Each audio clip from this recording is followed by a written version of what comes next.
Hi, I'm Belinda Hutchinson, Chairman of Future Generation Global, and welcome to our live discussion this afternoon for the Future Generation Virtual Forum, Investment Forum. We're absolutely delighted to have with us Nicholas Moore this afternoon, the former CEO of Macquarie, and thank you very much for joining us. Great pleasure. Great pleasure, and congratulations in terms of what you're doing here. It's a remarkable achievement in terms of the outperformance of the fund managers and of course what you're contributing to charity, almost $42 million today. It's a great outcome, and we're very, very proud of our fund managers, and we're absolutely delighted to be supporting our charities. So thank you, Nicholas. I'm very happy to help. Yeah. And so I just want to thank Livewire, who are live streaming us today. Thank you very much for doing that. And I want to just give a bit of background about you, Nicholas, because since you left Macquarie, you have not been kicking back. So Nicholas has taken on the chairmanship of the Smith family, the National Catholic Education Commission, Screen Australia, Centre for Independent Studies, the Opera House, and in addition, you've taken on a number of one public company board, Willow, isn't it? Willow Technology? Yeah, not listed. Unlisted. Unlisted, So it's a startup technology company, which I think Microsoft's CEO, Satya Nadella, has been raving about and saying it's a real up-and-comer. And then I think you've got a whole range of farming interests and business interests. So we're really excited about talking to you this afternoon. Thank you, Belinda. I've got some questions that I'd love to ask you. So this year, it's been one of a kind. Bushfires, COVID-19, lots of challenges. And I know you don't have a crystal ball, exactly but right. I have seen over the years you give some pretty amazing presentations on global financial markets and the economies. And you know, when people have been pretty bleak about things, you've been the optimist. So I'm hoping you might be able to give us some views on where you think the global markets are going, where you think the global economies are going, and just be interested to hear your views. Okay, well thanks, Belinda. As you say, I have had a track record when I was at Macquarie of presenting on a regular basis, and it was generally an optimistic story. And I was basically basing that always on the past, on history.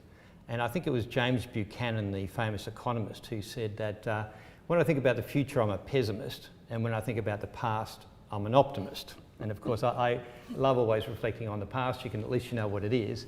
And when you look at the past, you always feel optimistic about the future.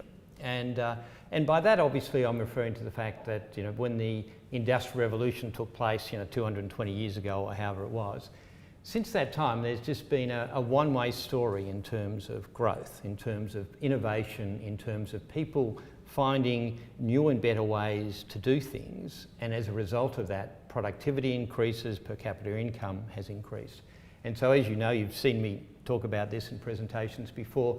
I used to put a chart from 1980 on, it could have been 1940 on, frankly, it could have been, sort of 1820 on, showing the growth of GDP in the world. Not just per capita GDP, but absolutely GDP. And it's just been a continuous one-way story. Now, when I say continuous, over the long term, of course, all curves look smooth.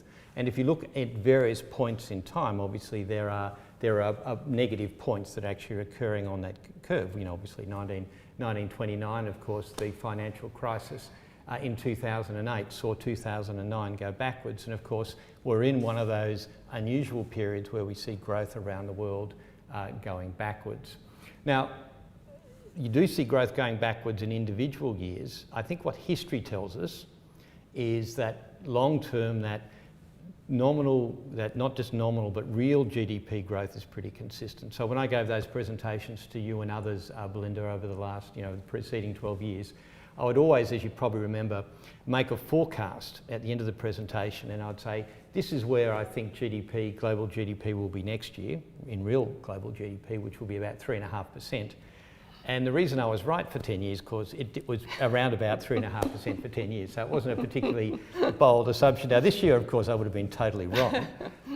But that gives me confidence. So as I said, when you look at the past, you become optimistic in terms of what the future may be. Now, when we sit back and look at the future, obviously, there's a whole range of challenges with the pandemic obviously being front and centre right now in terms of the issues that the world is dealing with. And if you want to sit down and you write all the reasons to be pessimistic in the world, you can get a very long list. And as I said, when you look forward, using that quote that I picked up, it is a very good quote, and I think we have to remember that's how we are all wired. I mean, it's not just an observation about me personally. I think it's about humanity generally. You know, it's always, you can see the growth that's taken place in your lifetime, but very few people actually believe that will continue and ever have.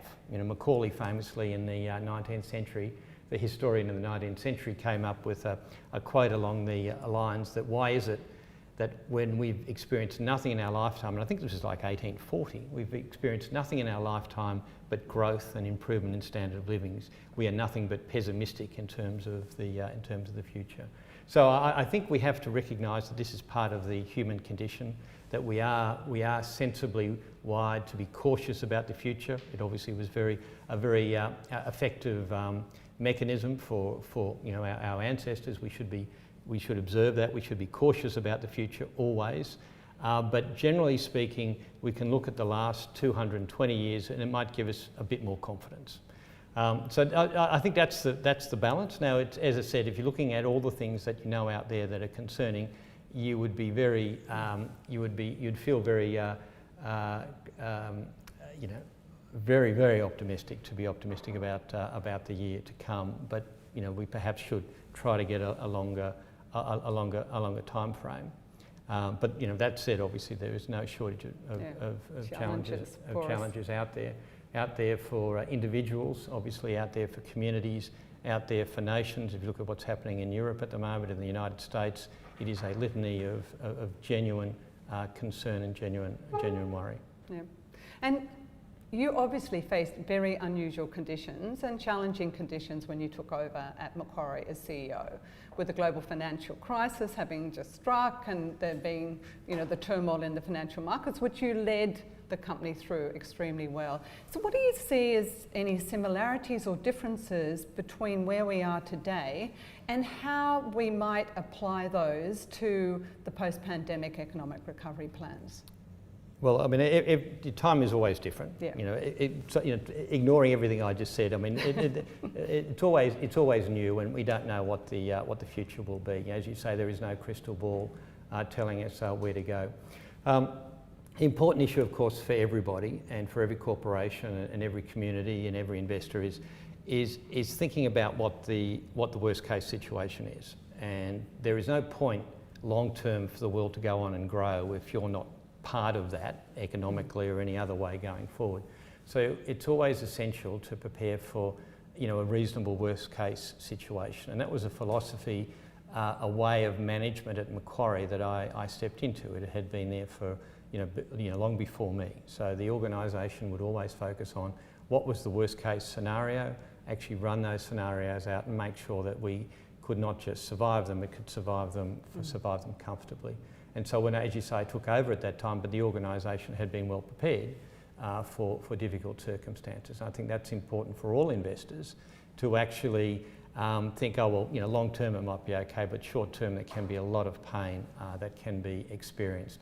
And making sure that no matter what business it is, what the way you're thinking about the world, that you're able to well and truly survive those difficult circumstances that inevitably will be arising out there. So I think that's most important. So you know, in everything in life, it's a lot of it's in preparation. That's what I found at Macquarie.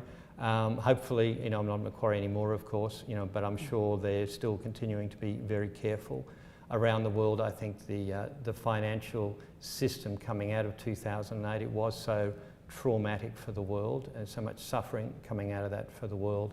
I think it seems to be a lot more robust now than it was back in 2008.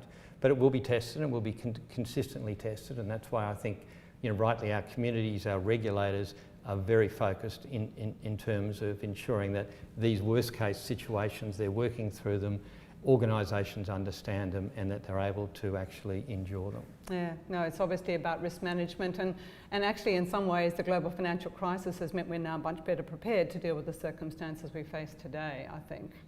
So Nicholas, the other question I was really interested on behalf of our shareholders, because they're all investors, they've got their self-managed super funds, they've got their charities for you know, their foundations for charitable giving.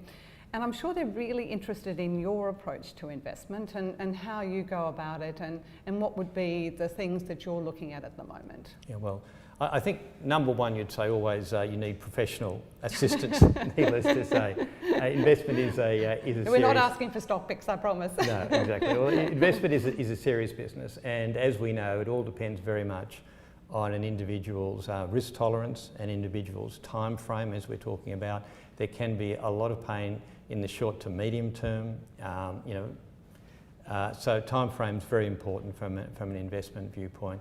And risk appetite is very important, and professional advice. And frankly, the number of ways one can get invested, it's very, very large indeed. It's not a limited view of the world with the global markets, with the different areas. You do need, I think, to start off with professional help, unless you want to take a very simple profile of just going with cash or near cash equivalents. And there's nothing wrong with that, of course. From a risk viewpoint. So number one, it's complex. You need to be well advised. Not just well advised. You need to think through from your own viewpoint what's important to you. The other element that I think, and I use personally, rightly or wrongly, is invest in things that you feel comfortable that you understand. You won't understand them, of course, because the world's impossibly complex. But try to focus on things that you have, as you can be as comfortable with as possible.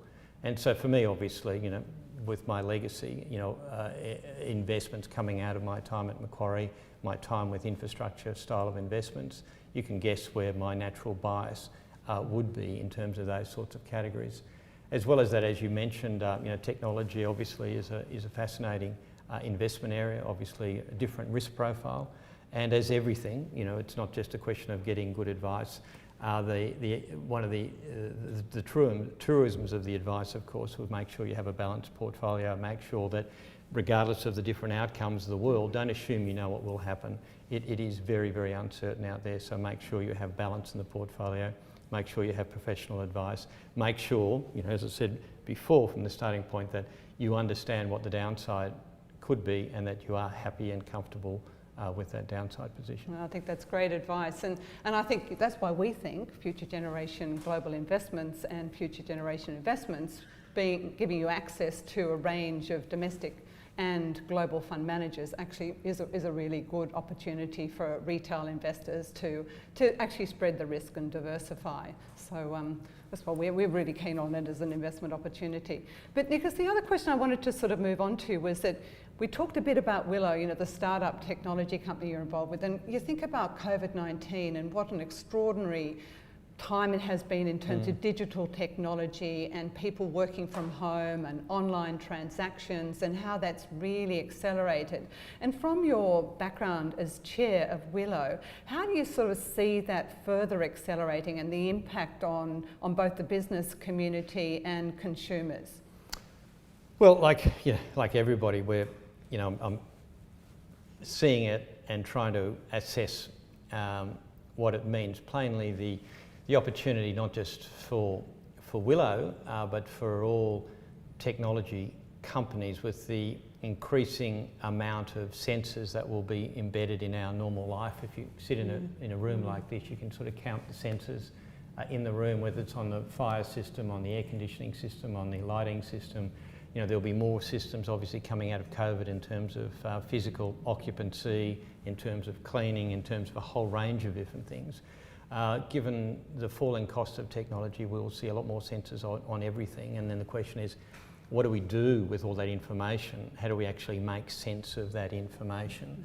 And the consequences of that in the built environment, the consequences of that for processes, no matter what the process is, whether it's a manufacturing process or an even agricultural process, as you mentioned before.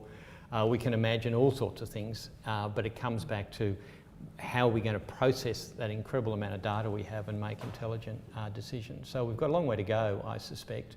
The thing about technology, obviously, we're seeing a lot of value being created, rightly, in terms of people who are developing these new systems and these new devices, in terms of using the systems. The other side of the coin, of course, is how that will impact the broader economy, because what we find through history, of course, innovation, the benefits of innovation 99%, I'm making that number up, I don't know what it is, but most of the benefit of innovation flows through to the consumer and the people buying services. So I think you can focus necessarily in terms of, wow, this is a great new way of retail, a great new way of running buildings or processes or plants, all the different elements coming out of it. But the question is, how will that actually flow through to the broader society? How will that flow through in terms of benefits? What other company, what are the second and third tier impacts of that? And I think, again, in terms of imagination, in terms of actually thinking it through, knowing that those benefits we see will be flowing through, how will they be flowing through, where will they be flowing to? It's a very, it's a fascinating exercise. I'm delighted to be at Willow because we're there, actually confronting these issues and trying to think, okay, well, we've got this platform, what can be done with it? But it's only one of many. The other, really interesting here in Australia, obviously, we've got great technology companies, that continuing to emerge. Well, obviously is very small, and there's dozens of fascinating companies out there, both from a digital viewpoint, but also in the health sciences. I mean, it's remarkable, again, coming out of the COVID crisis, how we see so many of our health-related companies stepping up and responding. I read in the newspaper of a Queensland company that's developed a 15-minute test for COVID. That's all been accelerated. Vaxxus, a company that I know is, again, got money from the US government and what have you to develop needle-free patches. Patches. Amazing. So amazing. Absolutely amazing. Like all these technologies that have been floating around suddenly seem to be accelerating with the crisis that's being created by COVID, and so I think it is accelerating. I think the COVID impact will accelerate a lot of the technologies that have been out there. Coming back to my, optimistic, as I said, optimistic in history. I'm not optimistic necessarily looking forward, to be very clear. The idea, I've got no idea what's going to happen in the future, but you can see the sort of innovations taking place now that have driven growth historically. So even though we can look at the growth historically and say, well, that's been great, it's going to stop now, you get a degree of confidence having regard to what's happening now in response to COVID, that human ingenuity, human needs is actually responding to the need out there. Thank you. And I'm also interested in talking about the not-for-profit sector, because you mentioned all of the organisations that you so generously support. And in particular, the Smith family is one of our shareholders in Future Generation Global, which is terrific. But also, they work in a space that Future Generation does with disadvantaged children. And I guess I'm interested in any insights that you've had about how COVID's impacted that particular group, disadvantaged kids, and what is it that the Smith family and others can do to sort of help them get back on track. Yeah. Well, importantly, of course, it's a bit like the Willow story I should have mentioned, and similarly with the Smith family and these other things. My role is very limited. I'm just in a governance role, of course. The great work being done in the organisation is by the people in the organisation, and in all these organisations, both the not-for-profit and indeed the for-profit organisations, these people are very, very dedicated and very, very focused to achieving outcomes that they can measure and outcomes that they can see. And Smith family is certainly very much right up there with that. The team, I've been incredibly impressed getting to know them over the last 12 months.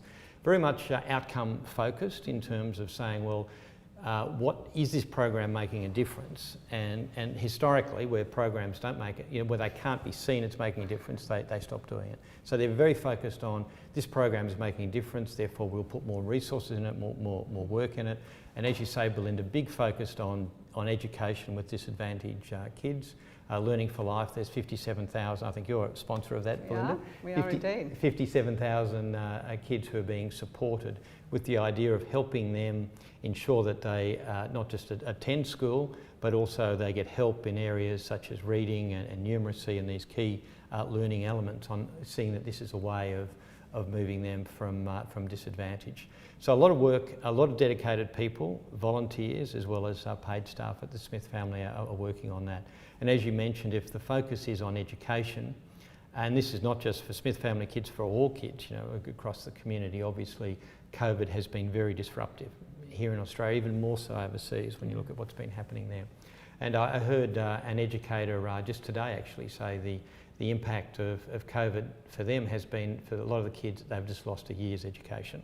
Yes, They've lost a year's really education, and that's very significant. And the loss is obviously, they haven't lost a year of schooling necessarily, but you know, we all forget what we've learned. And if we're kids, we're at school, we're building on what we've learned every day. And so if you stop building, you're not just standing still, you're actually going backwards. So it's quite challenging.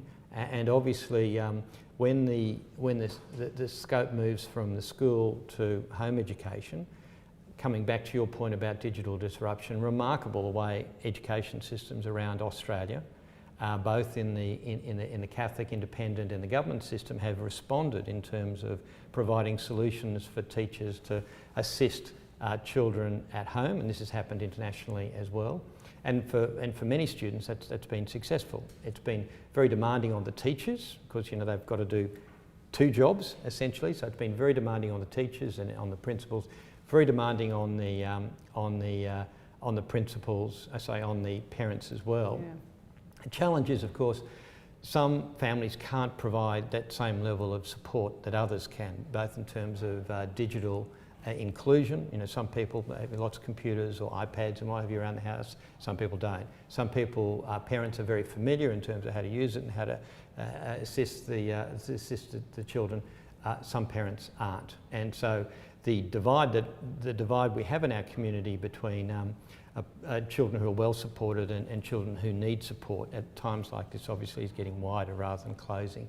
And the idea of the Smith family, obviously, in terms of what we're doing, is trying to close that divide using the centrepiece of the schools, ensuring that everyone gets a good education. If the schools aren't operating, it's creating challenges. Schools are responding, they're responding well. Really, you know, you see what teachers are doing and principals. I mean, they've really stepped up remarkably from what I can see. They've put in a great effort across the country, and it has been very hard for them. But still, you know, some children naturally will be missing out. So there'll be quite a deficit to be filled, and I've seen the government has stepped up and has got funding. I saw recently for private tuition and things like that as a way of stepping in to close the gap. And I know lots of schools and lots of programs will be focused on the kids who have missed out, because you know, if you know, the year of schooling is obviously probably an exaggeration, but it gives you an idea that there's quite a deficit for some people. Some, you know, on the other hand, people have pointed out some kids are coming out of this actually ahead of where they would have been. So actually addressing that, I think the systems, from what I can understand, are well aware of it. They're putting in a lot of work in the individuals in the system, the government stepping up, providing money. But it is an issue. People like the Smith family obviously are responding with programs, but we have to recognise it's an issue. It's one of the many, you know, problems. You know, one of the causes of suffering coming out of the whole COVID experience. So it's you know, just one of the, you know, it's a very significant problem. Make the Smith family program even more important going forward, I would think. Yeah, well, lots of programs. It's not just the Smith family. I think you know, there are so many programs. You know, we are you know, a generous society, and you see the number of programs where people are helping children, and of course the government sector is, you know, we've got a lot of funding has been provided to education in recent years, and there's a lot of very dedicated people, very dedicated people who are going above and beyond in terms of trying to minimise the cost to these kids. Yeah, and our future generation, Kids at Risk charities, I think, are doing an amazing job too. So you're absolutely right. It's across the board. We've got a lot to do. A lot to do, and as I said, being an optimist and being positive, it's just wonderful the way so many people are responding to the challenge. I've got to say, being at the University of Sydney and seeing all of our classes, 96% of our classes being put online in 3 weeks, and then to get the feedback from the students about how well it's gone, it's just really impressive how people have stepped up. You know, and the teachers have done the same at schools. So you've got to say a big shout out to all the teachers out there in our community who really have stepped up during COVID-19. Big shout out, because I know they're doing something that, you know, that they weren't expecting to do. they're doing it with such dedication, and it is really demanding. It's hard. It's really hard. Yeah. It's really hard. Yeah. So I think a huge shout out for them, as you say, for the people, not just in the not-for-profit sector who are helping. A big shout out for them, of course, the Smith family hat on, but also for the people in the broader system, the teachers, the principals, everybody who are responding to the need, and the government. The governments have been great in terms of the state governments and the federal government in terms of responding to this need.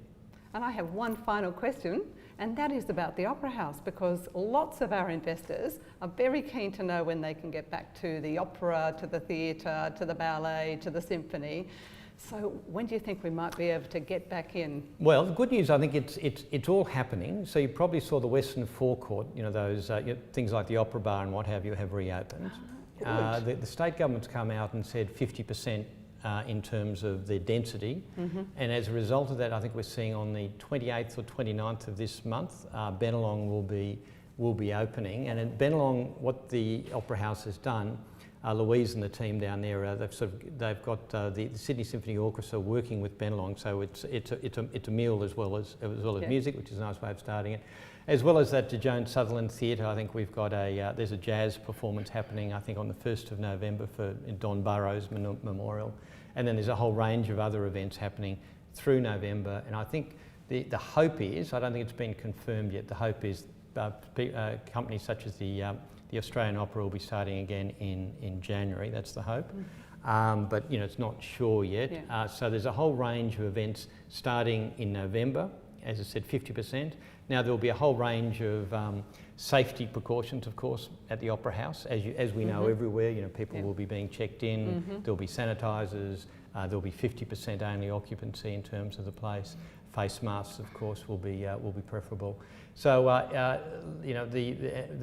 but it's also important to point out with the Opera House that one of the, again, in terms of the way people have been responding to this crisis, when it got closed down.